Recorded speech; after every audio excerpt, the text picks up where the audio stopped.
கடந்த 3 ஆண்டுகளுக்கும் மேலா அதிமுகவை ஒருங்கிணைக்கணும் அப்படின்ற குரல் கொடுத்து வந்த பன்னீர்செல்வத்துடைய எண்ணத்தின்படியும் லட்சக்கணக்கான அதிமுக தொண்டர்களுடைய விருப்பப்படியும் முதலா அவர் அதிமுகவில் ஒருங்கிணைத்துக் கொள்ள எடப்பாடி பழனிசாமி சம்மதம் தெரிவிச்சிருக்கிறதா பரபரப்பு தகவல் வெளியே கசிஞ்சிருக்கு. இது பற்றி தமிழக வாக்காளர் பெருமக்களுக்கு முதலா ஜெம் தொலைக்காட்சி வழங்கும் சிறப்பு செய்தி தொகுப்பை இப்போது பார்க்கலாம்.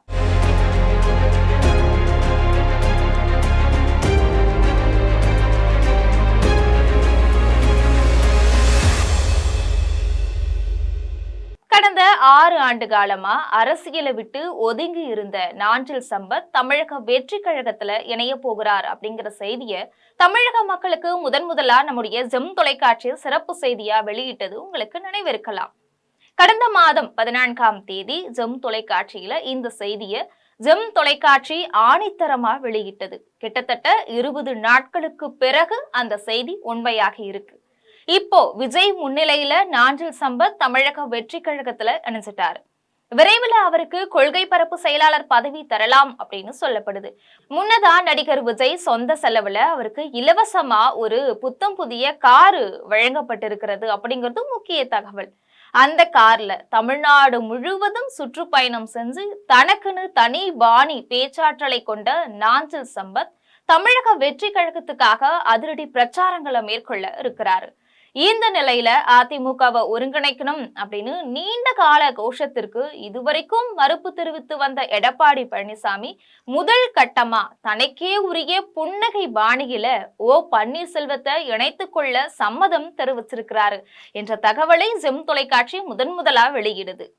தேனி பெரிய குளத்துல இருக்கிற டீ கடையில இருந்து தன்னுடைய அரசியல் வாழ்க்கையை தொடங்கினவர் தான் ஓட்டைக்கார தேவர் பன்னீர்செல்வம். ஓட்டைக்கார தேவர் பன்னீர்செல்வம் என்பதுதான் பன்னீர்செல்வம் அப்படின்னு ஆகி இப்போ OPS அப்படின்னு மக்கள் மத்தியில பிரபலமா இருக்கிறாரு. இப்ப 76 வயதாகும் பன்னீர்செல்வம் தமிழகத்துடைய 6வது முதலமைச்சராக 3 முறை பதவி வகித்தவர்.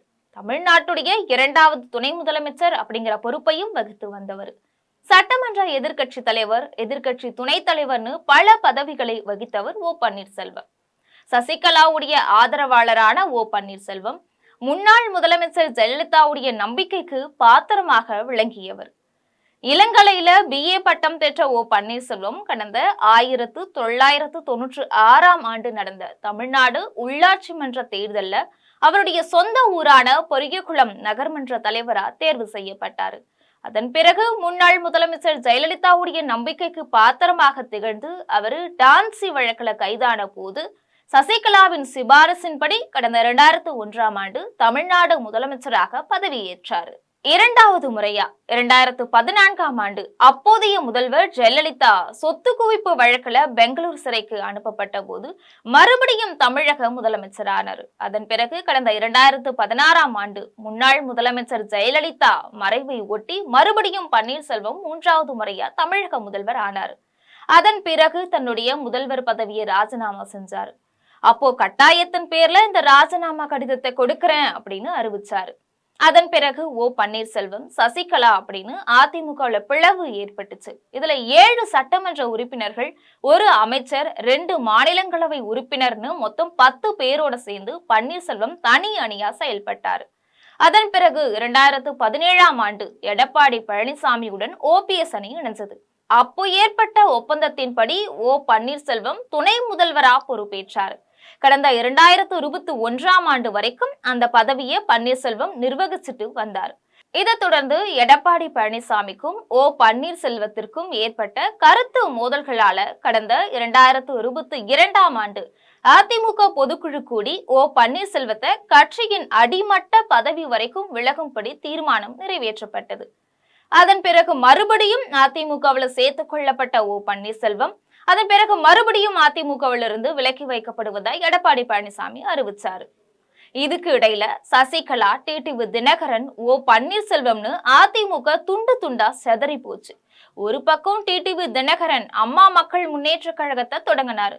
மறுபக்கம் பன்னீர்செல்வம் பாரதிய ஜனதா கட்சியுடன் கூட்டணி வச்சு அரசியல் களத்துல 6 முறை வெற்றி கண்ட அவர் முதலா தேர்தல்ல தோல்வியை தழுவினாரு.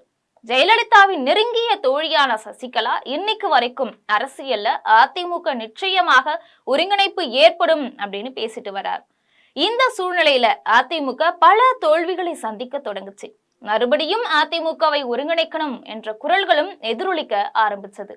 ஆனா எடப்பாடி பழனிசாமி கடந்த வாரம் வரைக்கும் யாரையுமே அதிமுகவுல மறுபடியும் ஒருங்கிணைக்க முடியாது அப்படிங்கறதுல திட்டவட்டமா இருந்துட்டு வந்தாரு.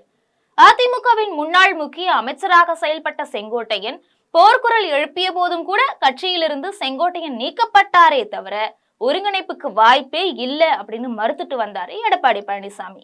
இந்த சூழ்நிலையில மூத்த அரசியல் தலைவர் பன்ருட்டி ராமச்சந்திரன் ஆலோசனையின் பேர்ல வருகின்ற 15ஆம் தேதி புதிய கட்சி ஒன்ற எம்ஜிஆர் பெயர்ல தொடங்கி பாரதிய ஜனதா கட்சியுடன் கூட்டணி வைக்கலாம் அப்படின்னு ஓ பன்னீர்செல்வம் திட்டமிட்டு வந்தாரு.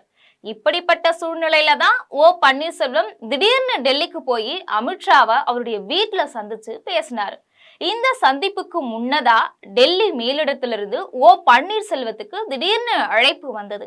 அந்த அழைப்பின் பேர்ல தான் ஓ பன்னீர்செல்வம் டெல்லி போய் உள்துறை அமைச்சர் அமித்ஷாவை சந்திச்சு பேசினார். சுமார் 25 நிமிடங்கள் இந்த பேச்சுவார்த்தை நீடிச்சது. அப்போ அதிமுகவை ஒருங்கிணைக்கணும். இப்போ தமிழக அரசியல் சூழலை மிகவும் மோசமா இருக்கு.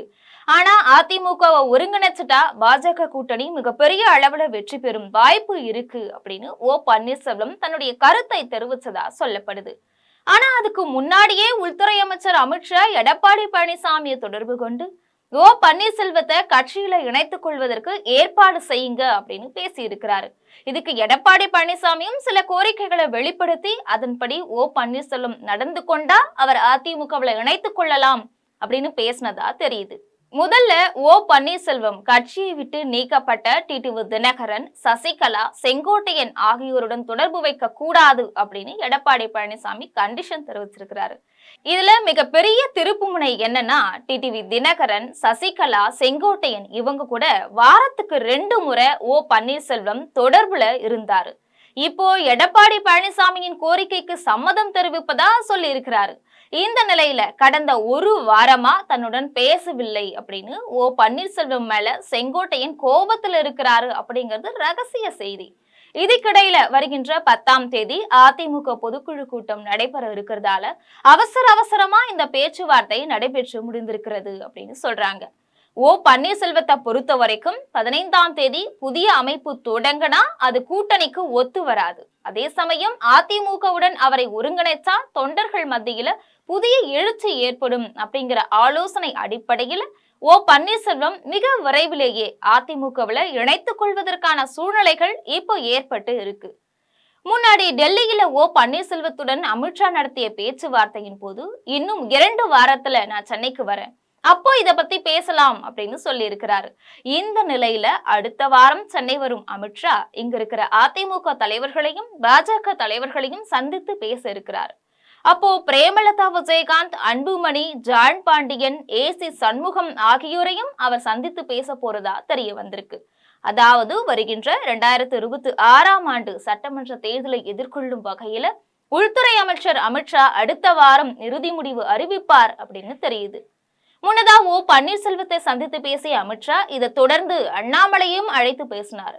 அண்ணாமலை கிட்ட அவருக்கு முக்கிய அரசியல் பொறுப்பு வழங்கப்பட இருக்கிறதாகவும் இப்போ அதிமுக கூட்டணியில ஒருங்கிணைக்கும் பணிகளை தீவிரமா செய்யும்படியும் அமித்ஷா உத்தரவிட்டதா தெரியுது. இதனால அடுத்த வார இறுதியில தமிழக அரசியல்ல மிகப்பெரிய பரபரப்பு திருப்பம் ஏற்பட இருக்கு. இதுவரைக்கும் துவண்டு போயிருந்த அதிமுக மறுபடியும் எழுச்சி பெற போகிறது அப்படின்னும் டெல்லி பாஜக மேலிடம் தகவல் தெரிவிச்சிருக்கு. இதுல மிகப்பெரிய திருப்புமுனை என்னன்னா, வருகின்ற 10ஆம் தேதி அதிமுக சார்பில் நடைபெறக்கூடிய பொதுக்குழு கூட்டத்துல கூட ஓ பன்னீர்செல்வத்தை இணைத்துக் கொள்வது தொடர்பான தீர்மானம் நிறைவேற்றப்படலாம் அப்படிங்கிறதுதான் பரபரப்பு நிறைந்த அதிரடி செய்தி. இதனாலதான் நான் புதிய கட்சி தொடங்க போவதாக எப்ப சொன்னேன் அப்படின்னு பத்திரிகையாளர்கிட்ட ஓ பன்னீர்செல்வம் பல்டி அடிச்சிருக்கிறாரு என்பது இறுதிக்கட்ட செய்தி.